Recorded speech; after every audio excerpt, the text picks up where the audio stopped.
Hey, in this video, I'll show you how to fix the iPhone stuck on loading screen issue. If you have an iPhone stuck on loading screen issue, as you can see on the right of my screen, um, and it doesn't boot up, you just have the logo stuck. There's a few things you can do. It's very simple. But before I tell you, please like the video for the YouTube algorithm, subscribe if you're new, comment down below if you have any questions whatsoever.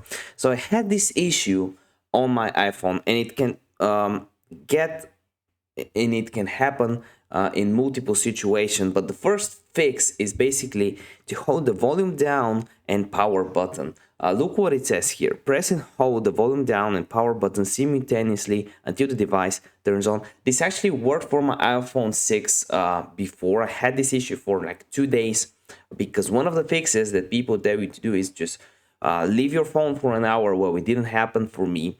But this fixed my iPhone back in the day. I'm using an iPhone XS right now.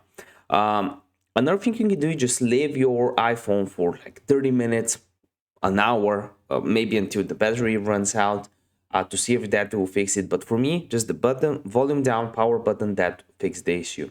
If this video helped you out, because it did, give it a like, and I want to see you in the next one. Bye.